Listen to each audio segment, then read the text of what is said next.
வணக்கம் மக்களே, நான் தான் நல்லெண்ணெய் பேசுகிறேன் இருக்கும்.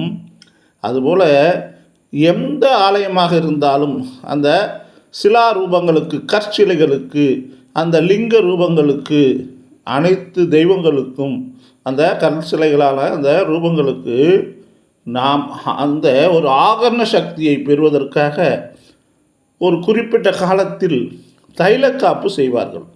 தைலக்காப்புனா என்ன? நான் ஏற்கனவே சொன்னேன் இல்லையா, தைலம் என்றால் அது நல்லெண்ணெயை குறிக்கும். தில தைலம். அந்த நல்லெண்ணெயை சில பல மூலிகை பொருட்கள் சேர்த்து அரைச்சி விழுதாக்கி அந்த சிலா ரூபங்களுக்கு, கற்சிலைகளுக்கு நல்லா பூசி விடுவாங்க. தகன்னு ஃபுல்லாக பூசினதுக்கப்புறம் ஒரு குறிப்பிட்ட நேரத்துக்கு பிறகு எடுத்தால் அந்த சிலை சும்மா கருன்னு மினுக்கும். நீங்கள் அந்த நேரத்தில் அந்த அபிஷேகம்லாம் செய்ய சொல்ல பார்த்தீங்கன்னா அப்படியே மேலே விட்ட தண்ணி சரன்னு கீழே இறங்கும். பார்த்துருக்கீங்களா? அதுக்கெல்லாம் காரணம் நான் தாங்க. இறைவனுக்கு வழிபாடு செய்ய வேண்டுமென்றால், அதிலும் குறிப்பாக சிவபெருமான் அபிஷேக பிரியர். அந்த அபிஷேக பிரியருக்கு முதலில் அவருடைய அந்த லிங்கத்திலே எண்ணெய், எள்ளெண்ணெய் ஆகிய எண்ணெய் ஊற்றித்தான் ஆரம்பிப்பார்கள். அதற்கு பிறகுதான் மற்ற அபிஷேகங்கள். ஃபஸ்ட்டு எள்ளெண்ணெய் ஆகிய திலதைலத்தை கொண்டு தான் அபிஷேகத்தை தொடங்குவார்கள். ஆக அந்த இறைவனுக்கு உகந்த அபிஷேக பொருளாக நான் இருக்கின்றேன். விளக்கேற்றுவதற்குரிய அபிஷேக பொருளாக, விளக்கேற்றுவதற்குரிய பொருளாகவும் நான் இருக்கிறேன். உங்களுக்கு சமையலுக்கு உகந்த பொருளாகவும் இருக்கிறேன். ஆக ஆன்மீக ரீதியாக பல விஷயங்களிலே நான் பயன்படுகிறேன் என்பதை மீண்டும் நான் சொல்கிறேங்க. அது மாதிரி இலக்கியத்திலும் என்ன இலக்கணத்திலையும் பெருமைப்படுத்தி எல்லோரும் பேசியிருக்கிறாங்க. அடுத்ததாக நாம் இந்த வாழ்வியலில் இந்த எள்ளெண்ணெய் ஆகிய நான் எப்படி பயன்படுறேன் அப்படி பார்க்கலாமா? புத்தி, நயன குளிர்ச்சி, பூரிப்பு, மெய்ப்புலகம், சத்துவம், காந்தி, தனி இளமை, மெத்த உண்டாம், கண்ணோய், செவிநோய், கபால அழல், காசநோய், புண்ணோய் போம், எண்ணெயால் போற்று.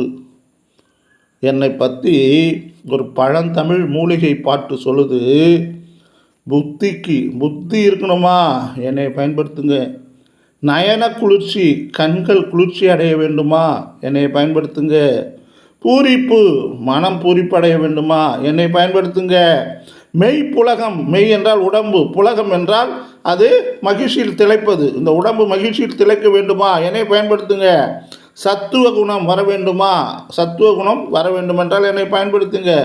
காந்தி என்றால் ஒளி பொருந்திய அந்த தேகம், தேஜஸான உடல் சொல்லுவாங்கள்ல, அந்த தேஜஸான உடம்பு மேனி பெறுவதற்கு என்னை பயன்படுத்துங்க.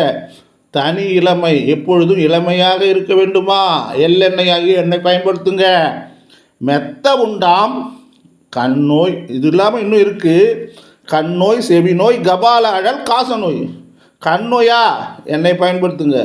செவிநோயா? என்னை பயன்படுத்துங்க. கபால அழலா? கபாலம்னா என்ன? இது தலைவலி. தலை வெப்பம் அடையிறது, வெப்பமாக இருக்கிறது, அந்த தலை சூடுன்னு சொல்லுவாங்களே, அந்த சூட்டை தணிக்கிறதுக்கு. காசநோய், இந்த காசநோய் என்கின்ற அந்த டிபி சொல்கிறாங்க இல்லையா, அந்த நோய். அது இல்லாமல் புண்ணோய், உடலில் இருக்கிற புண்கள், அதை போக்குவதற்கு. இதெல்லாம் போக்கும் எண்ணெய் என்றால் அது நான் தான், என்னை போற்று அப்படின்னு சொல்லி ஒரு மூலிகை பாட்டு சொல்லுது. என்ன அழகான பாட்டு பாருங்கள். அதாவது சுருக்கமாக வாழ்வியலில் நான் என்ன மாதிரி பயன்படுறேன் அப்படின்றத எத்தனை விதமாக அழகாக சொல்லியிருக்காரு பாருங்கள். புத்தி, நயன குளிர்ச்சி, பூரிப்பு, மெய்ப்புலகம், சத்துவம், காந்தி, தனி இளமை, மெத்த உண்டாம், கண் நோய், செவிநோய், கபால அழல், காசநோய், புண்ணோய் போம், எண்ணெயார் என்னை போற்று. நல்லெண்ணெயாகி என்னை போற்றி நீங்கள் பயன்படுத்தினால் உங்களுக்கு இத்தனை வியாதிகளை போக்கும் அப்படின்னு அந்த காலத்தில் மூலிகை திரட்டில் சொல்லிட்டாங்க. ஆனால் இதையே இன்றைக்கி ஆராய்ச்சி பண்ணி நம்ம மருத்துவர்கள், அறிவியல் அறிஞர்கள், இந்த மெய்யியல் விளைஞர்கள் இவங்கெல்லாம் என்ன சொல்கிறாங்க, என்னையை பற்றி தனியாக ஒரு அக்கு வேறு ஆணி வேறு சொல்கிறாங்க. அதை இந்த ஆங்கில வார்த்தைகள் சேர்த்து எப்படியெல்லாம் நான் பயன்படுறேன் அப்படின்ற அந்த மருத்துவ வார்த்தைகளோடு சேர்த்து என்னை சொல்லுவாங்க. ஆக என்னை பற்றி நீங்கள் இன்னும் தெரிந்து கொள்ளுங்கள்.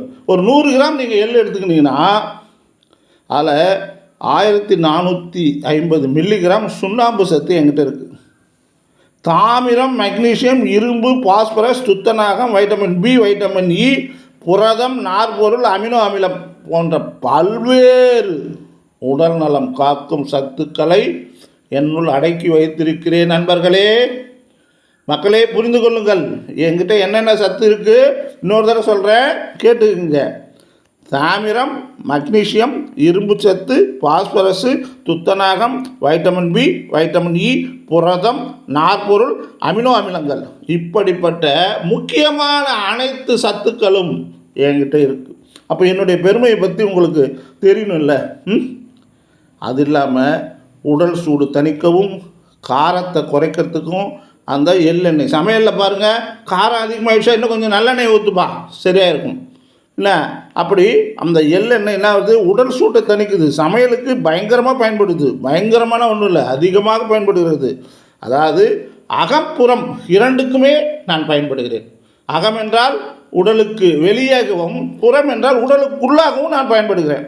என்ன, வெள்ளிக்கிழமையான மகளிர்கள் எண்ணெயை தான் பயன்படுத்துவாங்க, சனிக்கிழமையான ஆடவர்கள் எண்ணெயை தான் பயன்படுத்துவாங்க. எண்ணெய்னா எள்ளெண்ணெயாகிய நான் தான் உங்களுக்கு முக்கியமாக தலை குளிக்க பயன்படுகிறேன். மகளிருக்கு வெள்ளிக்கிழமையும், ஆண்கள் சனி நீர் ஆடு என்று சொன்னாலே அப்பை பிராட்டி, அந்த சனிக்கிழமை அப்போல்லாம் கண்டிப்பாக சனிக்கிழமை நல்லெண்ணெய் தேய்த்து ஒரு அரை மணி நேரம் ஊற வைத்து குளித்து விட்டு உண்டு விட்டு உறங்கினால் அப்படியே அடித்து போட்டாமல் தூக்கம் வரும்னு என்னை பற்றி பெருமையாக சொல்லுவாங்க.